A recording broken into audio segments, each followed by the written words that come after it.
نے سوال کیا کہ شب رات کی حقیقت اور اہمیت کیا ہے، اس رات کو کیا عبادت کرنی چاہیے؟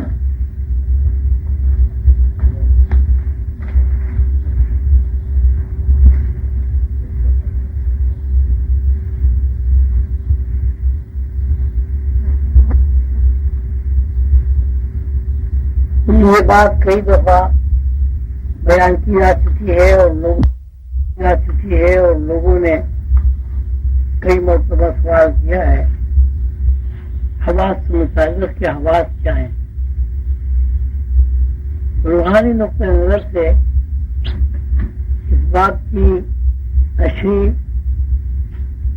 کئی بار روحانی ڈائجسٹ میں بھی ہو چکی، روحانی ڈاک جنگ میں بھی میں نے کافی لکھا، اور یہاں حضرات تشریف لاتے ہیں محفل مراقبہ میں ان کے جواب میں بھی معلومات پیش کی اور یہ بتایا کہ قرآن مقدس کے مطابق اور اللہ تعالیٰ کے فرمان کی روشنی میں ہر انسان کے اندر بلکہ ہر ذی روح کے اندر جو حواس کام کرتے ہیں، ایک حواس ہمیں پابندی یہ جذبات سے آگاہ کرتا ہے، یعنی ہم زندگی میں کوئی بھی کام پابندی کے بغیر انجام نہیں دے سکتے۔ ان حواس کا نام جن میں پابندی لازم ہے دن ہے، اور اس کے برعکس ہر گروہ کے اندر دوسرے حواس بھی کام کرتے ہیں جن میں زندگی کے تمام اعمال و حرکات انجام دیے جاتے ہیں، لیکن اس میں پابندی نہیں ہوتی۔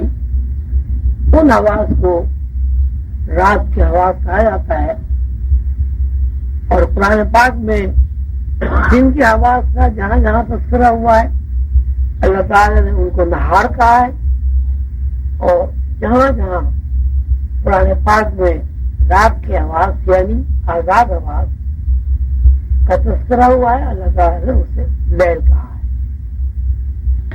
جب ہم زندگی پابند حواس میں گزارتے ہیں تو اس کو ہم مادی زندگی کہتے ہیں، اور جب ہم پابند حواس سے آزاد ہو کر زندگی گزارتے ہیں یا پابند حواس سے ماورا سفر کرتے ہیں اس کو ہم غیب کی حواس کہتے ہیں، یعنی ہر وہ چیز جو ہمیں ان آنکھوں کے علاوہ روح کی آنکھ سے نظر آئے وہ ماورائی دنیا ہے، غیب کی دنیا ہے، اور جو چیزیں ہمیں ان مادی آنکھوں سے نظر آئے اور محدود نظر آئے وہ سمجھے مادی دنیا ہے۔ اب یہ انسان کو اللہ تعالیٰ نے چونکہ شرف عطا کیا ہے، اس لیے تمام ذی روح میں جو قابل تذکرہ مخلوق ہے وہ انسان ہے، اور انسان کو اللہ تعالیٰ نے پابند حواس اور آزاد حواس دونوں کا علم عطا کیا ہے۔ اب قرآن پاک کے حوالے سے غیب کی دنیا کا تذکرہ ملتا ہے، جہاں جہاں بھی اللہ تعالیٰ انسانوں کو غیب کی دنیا سے متعارف کراتے ہیں وہاں اللہ تعالیٰ رات کا تذکرہ کرتے، دن کا تذکرہ نہیں کرتے۔ مثلاً شب معراج اس میں اللہ تعالیٰ نے یہ نہیں فرمایا کہ میں دن کے دن اپنے بندے کو لے گیا، اس میں بھی اللہ تعالیٰ نے رات کا ہی تذکرہ کیا کہ پاک ہے وہ ذات جس نے اپنے بندے کو سیر کرائی رات۔ اسی صورت سے غیبی دنیا میں حضرت موسیٰ علیہ السلام جب کوہ طور پر تشریف لے جاتے تھے تو وہاں اللہ تعالیٰ سے باتیں کرتے تھے، اللہ تعالیٰ کے پیغامات سن کر ان کو نوٹ کرتے تھے تختیوں کی صورت میں جس کو تورات کہا جاتا ہے، تو اس میں بھی اللہ تعالیٰ نے رات کا ہی تذکرہ کیا، دن کا تذکرہ نہیں کیا۔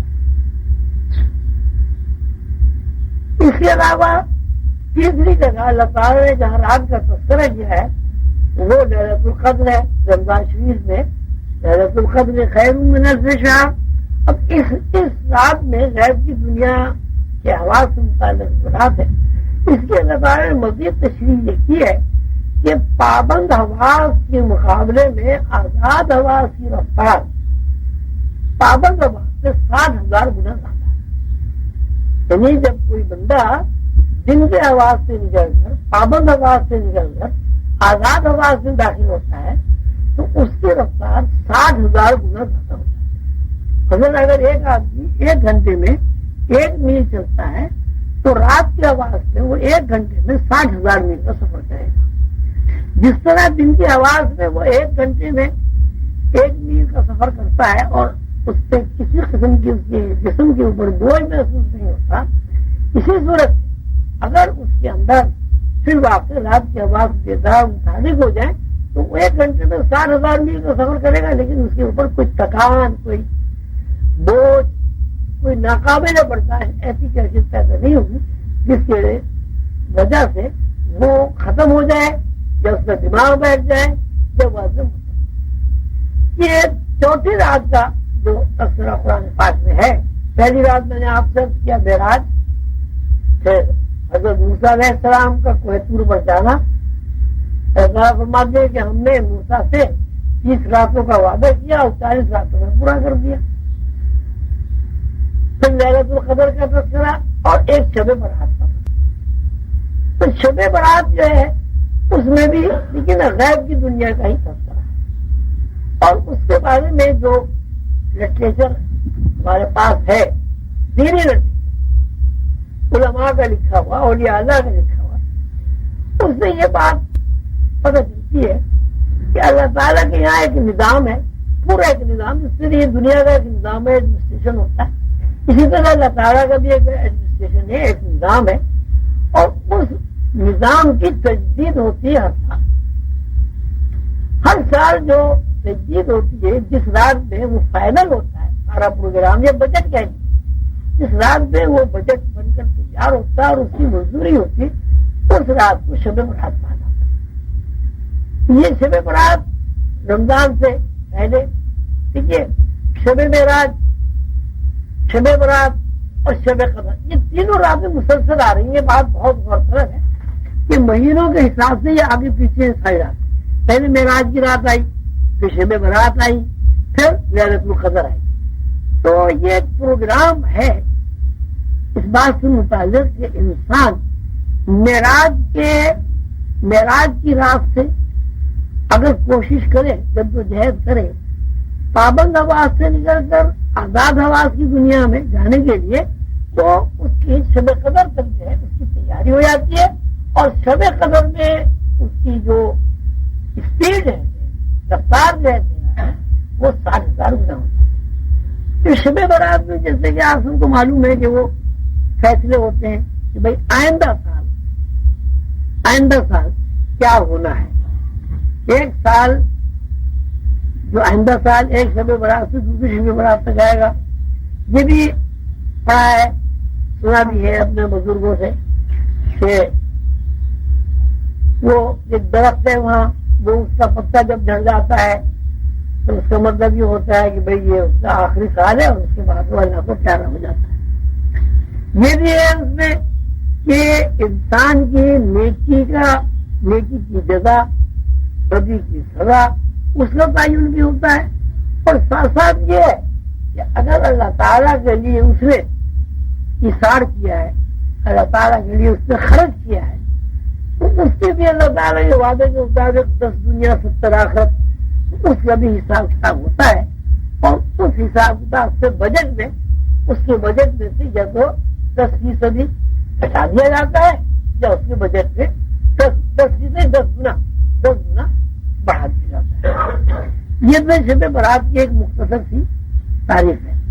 اب رہا یہ کہ اس رات میں عبادت کرنے کا کیا فائدہ ہے، یا اس رات میں عبادت کرنے کا فائدہ اگر ہوتا ہے تو وہ کس طرح ہوتا ہے. عام طور سے یہ سمجھا جاتا ہے کہ شب برات میں نوافل پڑھی جائے، توبہ استغفار کیا جائے، اس سے جو بجٹ بن رہا ہے، اس سے جو آئندہ سال کا جو پروگرام اللہ تعالیٰ کے بندے، تدبیر والے بندے، ایڈمنسٹریشن والے بندے، اللہ کے نائب اور خلیفہ جو لوگ ہیں، وہ جو پروگرام بنا رہے ہیں تو اس کا فائدہ اس رات میں عبادت کرنے سے پہنچتا ہے. یہ بات جو ہے یہ صحیح ہے. اس لیے ہم لوگ اسی طرح سوچتے ہیں. بات یہ ہے کہ بجٹ تو وہ پورے سال کا بن گیا.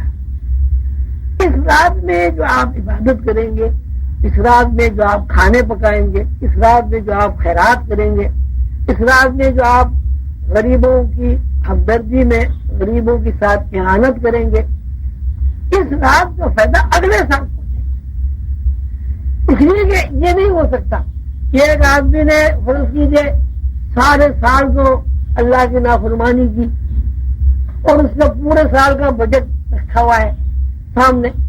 اب آپ نے وہ ساری رات آپ نے اللہ کی عبادت میں گزار دی. اب اس آپ نے ٹھہرے نہیں ہوا، ایک آدمی نے تو عبادت شروع کر دی، اس کا بجٹ سارا ادل بدل کر دی جائے. یہ نہیں ہوگا.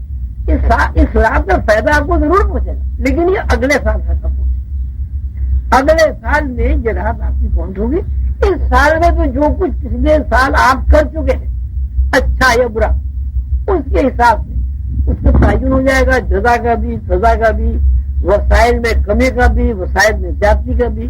اگر دیکھیے کوئی آدمی اللہ تعالیٰ کے لیے 1 روپیہ خرچ کرتا ہے انہوں سے بھی اس میں کوئی نمائش نہیں ہوتی، کچھ نہیں ہوتی، صرف اللہ کے لیے وہ خرچ کرتا ہے، تو اللہ کا یہ وعدہ ہے کہ اللہ تعالیٰ 1 کے بدلے 10 دیتا ہے دنیا میں اور 70 دیتا ہے آخر. اب اس کو آپ یہ نہیں سمجھیے کہ اللہ دیتے ہی دیتا ہے، اللہ کا ایک حساب کتاب ہے.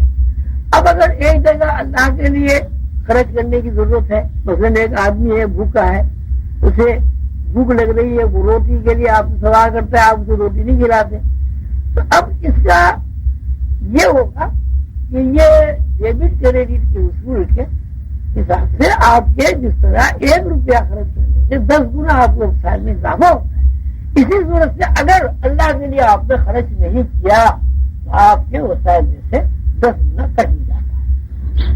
یہ بات بہت زیادہ غور طلب ہے کہ اس سلسلے میں جو کندر بابا اور رحمۃ اللہ علیہ سے میں نے کئی بار سوال کیا، سمجھ میں نہیں آتا تھا، تو انہوں نے مجھے ایک مثال دے کے بیان کیا کہ بھائی تم کسی دوست کے یہاں جاتے ہو، جیسے سب لوگ جاتے ہیں اپنے دوستوں سے ملنے، تم جس دوست کے یہاں گئے ہو تو تمہارے ذہن میں یہ بات آ گئی بھائی میں اپنے دوست کے پاس جا رہا ہوں، وہ مجھ سے نہایت اخلاق سے پیش آئے گا، مجھے اپنے گھر میں بٹھائے گا اور مجھے 1 پیالی چائے پلائے گا. اب وہ 1 پیالی چائے کی قیمت آپ مثال کے طور پر 1 پیالی چائے کی قیمت آپ 1 روپیہ رکھیں.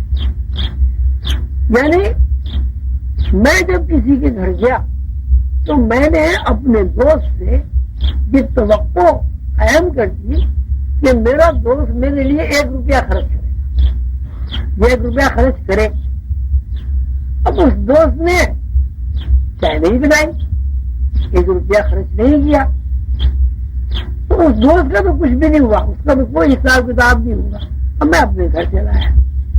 اب مہینے میں 2 مہینے میں دوسرے دن سال بھر میں 10 سال میں کبھی اب وہ دوست جو ہے وہ میرے گھر آتا. اب اس نے یہ توقع بھی نہیں کی کہ میں اس کو چائے پلاؤں، لیکن اگر میں نے اسے چائے نہیں پلائی تو میرے وسائل میں سے 10 گنا کٹ جائے. کیوں کٹ جائے گا؟ اس لیے کٹ جائے گا کہ میں نے دوست سے توقع قائم کی تھی. جب میں نے اپنے دوست سے توقع قائم کی وہ پوری کرے یا نہ کرے اس کے حقوق میرے اوپر آئے. اس لیے دوست سے توقع قائم کی توقع میں نے کھائی. اب جب میں نے اس سے 1 روپے کی توقع قائم کر لی تو اللہ تعالیٰ کے قانون کے مطابق اس کے حقوق اتنے، اس کے حقوق میرے اوپر متعین ہو گئے جس کے حقوق میں نے اس کے ساتھ وابستہ کیے تھے. تو اس شب برات میں یہ ساری چیزیں جو ہے زیر بحث آتی ہیں اور اسی حساب سے وسائل میں یا جاتی ہو جاتی ہے یا وسائل میں کمی ہوتی چلی جاتی ہے. اب یہ کہ شب برات میں کیوں یہ سب کچھ ہوتا ہے؟ دیکھیے اس کا ایک نظام بنا دیا جاتا ہے. اللہ تعالیٰ یہ چاہتے ہیں کہ بھئی جو تم اپنے لیے چاہو اپنے بھائیوں کے لیے چاہو، یعنی جو اپنے حقوق اپنے بھائیوں کے ساتھ وابستہ کرتے ہو وہ ان بھائیوں کے حقوق پورے کرو. اب اسی صورت سے آپ اللہ کے کے ساتھ بھی اپنی وابستگی رکھتے ہیں کہ اللہ ہمیں کپڑے دے، اللہ ہمیں روزی دے، اللہ ہمیں بچے دے، اللہ ہمیں عزت دے، اللہ ہمیں نوکری دے، اللہ ہمیں کاروبار دے. تو جب آپ نے اللہ سے توقعات وابستہ کی تو اس قانون کی روح سے اللہ کے حقوق آپ کے اوپر آئے گا. اب جب تک کوئی بندہ اللہ کے حقوق پورے نہیں کرے گا اس وقت تک وہ قانون جو ہے اس کی تلافی اس طرح ہوگی کہ اگر وہ اللہ کے قانون پورے نہیں کرے گا تو اس میں وسائل میں کمی ہوتی چلی جائے گی، اور اگر وہ اللہ کے حقوق پورے کرے گا تو اس کے وسائل پہ اضافہ ہوتا چلے گا. اب اللہ کے حقوق کیا ہے؟ اب اللہ یہ چاہتا ہے کہ بھائی میں اپنی مخلوق سے محبت کرتا ہوں. یہ اللہ فرماتا ہے کہ میں اپنی مخلوق سے محبت کرتا ہوں اور میں نے اپنی مخلوق کو محبت کے ساتھ تخلیق کیا، اور اس محبت کو اللہ تعالیٰ پورا بھی کرتا ہے. دیکھیے بچہ ابھی پیدا نہیں ہوتا، اللہ تعالیٰ اس کے لیے وسائل پہلے پیدا کر دیتا ہے. ماں کے دل میں محبت ڈال دیتا، باپ کے دل میں محبت ڈال دے گا، اور نانی دادی پھوپھی تایا چچا سب کے دل میں اللہ تعالیٰ پہلے سے محبت ڈال دیتا ہے بچہ ہونے سے پہلے. اس محبت کی بنیاد پر بچے کی پرورش، پھر اللہ تعالیٰ بڑا کرتا ہے، باشعور کرتا ہے، قد میں اضافہ کرتا ہے، اس کی نسلیں چلاتا ہے.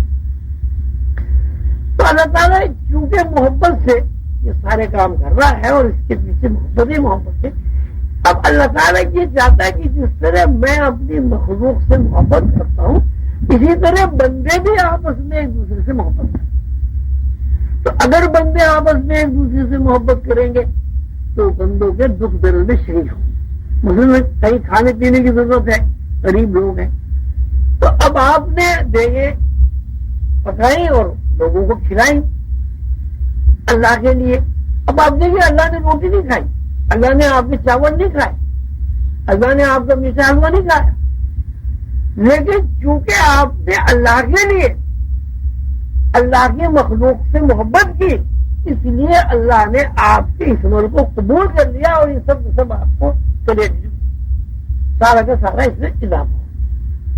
تو شب برات میں یہ سارا حساب کتاب ہوتا ہے سال کے سال، اور کچھ اس طرح اس کا پروگرام ہے. اگر آپ روحانی نقطہ نظر سے دیکھیں تفاسیر میں تو آپ کو یہ نہیں ملے گا، لیکن روحانی لوگ جو بتاتے ہیں وہ یہ ہے کہ ہر انسان کا پروگرام 30 سال کا ہوتا ہے. یعنی جب بھی کوئی آدمی اس دنیا میں پیدا ہوتا ہے اس کا 30 سال کا پروگرام ہوتا ہے، اور وہ 30 سال جو ہے پھر وہ 10 سال میں تقسیم ہوتا ہے، پھر 5 سال میں تقسیم ہوتا ہے، پھر وہ ہر سال اس کی تجدید ہوتی ہے، اور ہر سال تجدید میں وسائل میں کمی زیادتی ہوتی ہے. جب وسائل سے مراد جیسے کہ ہم سمجھتے ہیں یہی نہیں ہے کہ ہمارے پاس بہت سارے اب لاکھ ہیں، کل کو 2 لاکھ ہو گئے، پرسوں کو کروڑ ہو گئے، فیکٹریاں لگ گئی، کاروبار ہو گیا. وسائل میں ساری چیزیں جو ہیں وہ شامل ہیں، مثلاً صحت، مثلاً عزت، مثلاً اولاد، مثلاً والدین، کاروبار وغیرہ وغیرہ، علم. یہ ساری چیزیں جو ہیں وسائل میں آتی ہیں. وسائل سے مراد یہ نہیں ہے کہ صرف پیسے، تو یہ وسائل میں اضافہ بھی ہوتا رہتا ہے. اچھا سکون دیکھیے، سب سے ایک آدمی کے پاس کروڑوں روپے ہیں اور اس کے پاس سکون نہیں ہے، وہ بیکار ہے، کروڑوں روپے بیکار ہے. اب شہنشاہ ایران ابھی زیادہ دیر نہیں گزری، آپ نے دیکھا اتنا سے بڑا تو کوئی امیر ہی نہیں تھا، لیکن کس قصبہ پرسی کے ہار سے مرے. ایسے پیسے کا کیا فائدہ، ایسی بادشاہت کا کیا فائدہ کہ اپنے وطن نے قبر کی زمین کی نصیب نہیں ہے. تو یہ بھی وسائل میں آتا ہے، ساری چیزیں وسائل میں. یہ ایک نظام ہے اللہ تعالیٰ کا جو ہر سال اس کی پروگرام کی تجدید ہوتی ہے. یعنی سمجھے بجٹ، اس بجٹ میں عام طور سے جہاں بجٹ کا لفظ اسلام میں لیا جاتا ہے کہ بھائی پیسے کا حساب کتاب، چیزیں مہنگی ہوں گی سستی ہوگی، لیکن اللہ تعالیٰ کا جو بجٹ ہے اس میں پوری زندگی جو ہے احاطہ کیے گئے، یعنی پیدائش، والدین، جو بھی آپ کی دنیا کی ضرورتیں اور تقاضے ہیں. اب اس میں ممکن ہے کسی بھائی کے ذہن میں سوال آیا ہو کہ صاحب 30 سال کا پروگرام بنتا ہے یہاں تو بچہ پیدا ہوتا ہے 1 دن میں مر جاتا ہے، بچہ پیدا ہوتا ہے 6 سال میں مر جاتا ہے، 10 سال میں مر جاتا ہے، 30 سال میں اسے دیکھنے نصیب نہیں ہوتی۔ یہ صورتحال اس طرح ہے کہ پروگرام تو 30 سال کا ہی بنتا ہے، لیکن اس پروگرام کو 30 سال چلایا جائے یا 30 سال نہ چلایا جائے یا الگ بات ہے۔ مطلب اس پروگرام کو بجائے اس کے کہ 10-10 سال 5-5 سال 1-1 سال کر کے آگے بڑھایا جائے، تو اللہ تعالیٰ کے نظام کے تحت وہ 30 سال کا پروگرام فوری طور پر ختم کر دیا جائے۔ اس کی مثال آدمی سمجھے کہ ہم ایک بلڈنگ بناتے ہیں، ایک بلڈنگ کی ہم نے شروعات کی اور ہمارا یہ پروگرام ہے کہ بلڈنگ جو ہے 2 سال میں تیار ہو جائے گی۔ ابھی ہم نے بنیاد ہی رکھی، ہمارا ارادہ بدل گیا، ہم نے کہا اس بنیاد کو چھوڑ کر بلڈنگ نہیں بنا۔ تو پروگرام تو آپ کا 10 سال کا تھا، بنیاد بھی آپ نے 10 سال کے حساب سے اس کی بلڈنگ کی رکھ دی، لیکن آپ کا ارادہ بدل گیا۔ جب آپ کا ارادہ بدل گیا تو بلڈنگ کا بننا زیر ہے۔ اب یہ اللہ تعالیٰ کے ایک نظام میں ایک بچہ پیدا کیا، اللہ تعالیٰ نہیں چاہتے میں اس دنیا میں رہے، کیوں نہیں چاہتے یہ پھر الگ ہے، اس کا بھی جواب ہے، ایسی بات نہیں ہے، یعنی روحانیت جو ہے اس کا بھی جواب پیش کرتی، لیکن بعد وہ دوسروں سے چلی جائے گی۔ تو وہ 30 سال کا پروگرام جو ہے وہ 1 دن میں بھی ختم ہو سکتا ہے، اور وہی 30 سال کا پروگرام 60 سال 90 سال اور 120 سال بھی ہو سکتا ہے۔ بڑھتے بڑھتے اب ایسے تو ہوگا کہ 100 سال 100 سال 110 سال 120 سال کی عمریں ہو جاتی ہیں۔ پھر اس میں ایک قانون الگ ہے کہ وہ 30 سال کا جو پروگرام اللہ تعالیٰ نے بنایا، آپ اس 30 سال پروگرام کو جو فیڈنگ ہوئی، 30 سالہ زندگی کے لیے اللہ تعالیٰ نے جو آپ کو فیڈنگ دی روحانی طور پر روشنیوں کے ذریعے، آپ ان روشنیوں کو 10 سال میں خرچ کرتے، 15 سال میں خرچ کرتے ہیں، یا وہ 30 سال کی جو فیڈنگ ہے اسے آپ 60 سال میں خرچ کرتے ہیں۔ اگر کسی آدمی کے اندر سکون ہے، اگر کوئی آدمی جو ہے اللہ تعالیٰ کے ساتھ اس کا ایک ایسا تعلق ہے کہ اس کے اندر استغنا ہے، قناعت ہے، توکل ہے، بھروسہ ہے، دیکھیے اس کے اندر سکون ہوگا، وہ دنیا اس کے اوپر مسلط نہیں ہو جائے گی۔ تو جتنا اس کے اوپر سکون ہوگا اور دنیا مسلط نہیں ہو جائے، اسی کی مناسبت سے وہ بیمار کم ہوگا، اور جتنا وہ بیمار کم ہوگا اسی مناسبت سے اس کے اندر جو کیلوریز ہے، جو ذخیرہ ہے انرجی کا، وہ زیادہ دن چلے گا۔ گاڑی ہے اس میں آپ فل ٹینک بھروا دیں، اب آپ اس کو احتیاطی سے لائیں، گڈھوں میں بھی ڈال دیں، اوپر بھی چڑھا دیں، یہ نہ دیکھیں بھائی گیئر لگا نہیں لگا، ادھر چکر مار دی ادھر چکر مار دی، اس میں نتیجہ کیا ہو کہ جس گاڑی کی عمر 10 سال ہے وہ 10 مہینے کی مشکل سے چلے گی، حالانکہ آپ نے پیٹرول تو سے پورا ڈالا ہے۔ تو انرجی کا استعمال جو ہے وہ بھی الگ ہے، پورا ایک نظام ہے کہ جو انرجی اللہ تعالیٰ نے زندگی گزارنے کے لیے آپ کو دیکھی، آپ اسے کس طرح استعمال کرو۔ اگر آپ اس کو اللہ کے بنائے ہوئے قانون کے مطابق سادگی کے ساتھ، محبت کے ساتھ، حسد اور نفرت سے ہٹ کر اس زندگی کو گزارتے ہیں تو آپ کی مجھے انرجی نہیں چلے گی اور آپ کی عمر میں اضافہ چلے گا۔ یہ جو بتایا جاتا ہے کہ اللہ تعالیٰ کے یہاں عمر کا تعین ہے دن سال کا، ایسی کوئی روحانیت اس کی تشریح نہیں کرتی۔ روحانیت میں یہ ہے مستقر متاع الہین کہ اللہ تعالیٰ نے تمہیں پیدا کیا ہے اور تمہیں یہاں ایک وقت معینہ تک ہند کہتے وقت معینہ کو یا زمانے کو، ایک زمانے تک تمہیں یہاں ٹھہرنا ہے۔ مستقر میں متاع الہین ایک زمانے تک تمہیں ٹھہرنا۔ اب زمانہ جو ہے وہ زمانہ ہے 1 دن کا بھی ہے، زمانہ 10 سال کا بھی ہے، اور زمانہ 500 سال کا بھی۔ تو یہ وہاں یہ صورت نہیں ہے کہ اللہ تعالیٰ نے یہ دن لکھ دیا کہ صاحب 1 سال 1 مہینہ 1 دن 1 گھنٹہ 1 سیکنڈ پہ آدمی مر جائے، ایسا روحانی میں نہیں ہے، بلکہ وہ جو آپ کو انرجی اور ذخیرہ اللہ تعالیٰ نے عطا کیا۔ دیکھیے ہم بات مشاہدے کی ہے کہ جو لوگ زیادہ بیمار رہتے ہیں ان کی عمر کم ہوتی ہے، جو لوگ زیادہ صحت مند ہوتے ہیں ان کی عمر زیادہ ہوتی ہے۔ مثلاً آپ اس بات کی علاقے میں اوپر چلے جائیں عمدہ وغیرہ میں، وہاں یہ جدید ابھی سائنسی ایجادات نہیں پہنچی، وہاں عمریں بہت زیادہ ہوتی، بوڑھے بوڑھے آدمی 100 سال کے ایسی بھاگے بھاگے پھرتے۔ یہاں صورت یہ ہے کہ ہمارے 40 سال کے نوجوان بچے معلوم ہوتا ہے بڑھاپے کی طرف سفر شروع ہو گیا، نہ چہروں پہ رونق ہے، نہ ہمت ہے، تھکنا۔ وجہ کیا ہے؟ وجہ یہ کہ وہ جو انرجی اللہ تعالیٰ نے استعمال کے لیے دی تھی کہ بھائی اس کو 20 سال میں استعمال کرو، وہ ہم نے اپنی بے احتیاطی کی وجہ سے 15 سال میں خرچ کرو۔ اس کے حساب سے صحت کمزور ہو جائے گی، اور جیسے جیسے صحت کمزور ہوگی تو ایندھن زیادہ لگے۔ مطلب اگر ایک گاڑی پرانی ہے اس میں پیٹرول زیادہ خرچ ہوتا ہوگا، کیوں بھائی؟ یہ کم ہوتا ہے۔ اور ایک نئی گاڑی ہے اس کو آپ احتیاط سے چلائیں، اس میں پیٹرول کم خرچ۔ تو ایک آدمی نے اپنی گاڑی کو خود ہی خراب کر لیا، جگہ جگہ اس نے سوراخ کر دیے، چھید کر دیے، ظاہر ہے وہ لیکیج ہو جاتی ہے ساری انرجی، اور وہ آدمی کی عمر کم ہو جاتی ہے۔ تو یہ ایک سلسلہ ہے وسائل کی تقسیم۔ اب اس رات میں پڑھنا کیا چاہیے؟ اس رات میں یہ بتایا جاتا ہے، حضور قندر بابا نے ہمیں جو کچھ فرمایا تھا وہ یہ تھا کہ درود شریف پڑھا جائے، نوافل زیادہ سے زیادہ پڑھا جائے، اور سورۃ کوثر کا بھی زیادہ کیا جائے۔ انا اعطیناک الکوثر فصلی لربک وانحر شانک الابتر۔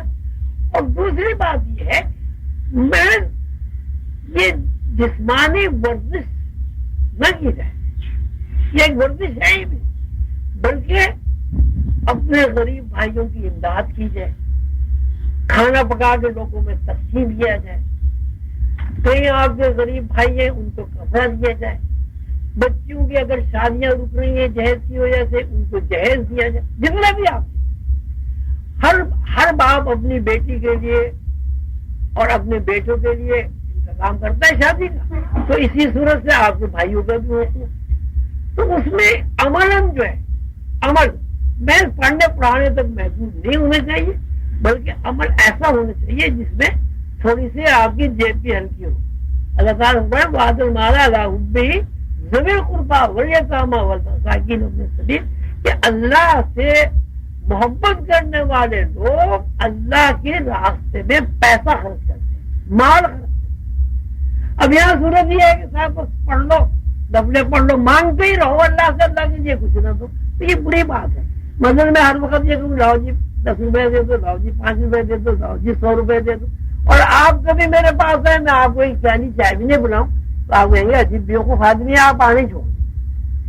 تو اب اس میں ایک لطیفہ ہے، حضور قندر بابا نے مجھے سنایا تھا کہ ایک پیر صاحب تھے، ان کے پاس بہت آدمی آتے اور وہ اتنا زیادہ رش ہو گیا کہ وہ بیچارے نہ نماز کے رہے، نہ روزے کے رہے، نہ سبق کے رہے، نہ مراقبے کے رہے، بڑے پریشان ہو گیا۔ اپنے پیر صاحب کی خدمت میں حاضر ہوئے، ان کا حضور میں تو بڑا پریشان ہو گیا ہوں، نہ میں مراقبہ کر سکتا ہوں، نہ میں صحیح وقت پہ کھانا کھا سکتا ہوں، نہ میں اپنی ضروریات پوری کر سکتا ہوں، جب دیکھو آدمی سوار، جب دیکھو آدمی سوار، کوئی رات نہیں، کوئی دن نہیں، کوئی وقت نہیں۔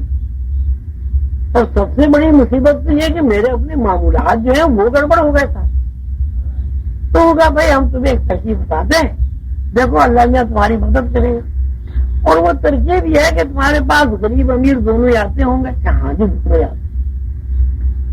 تو کہنے کہ بھائی ایسے کرو، جو غریب آئے وہ کہے جی میرے لیے دعا کرو کاروبار کی، تو دعا بھی کرو، اور ساتھ امیر جو پاس بیٹھا رہا اس سے کہنا بھائی دینا اسے 500، یہ اپنا کاروبار کرے گا، اور کہنا بھائی یہ ادھار دیے تو انہوں نے یہ سلسلہ شروع کیا۔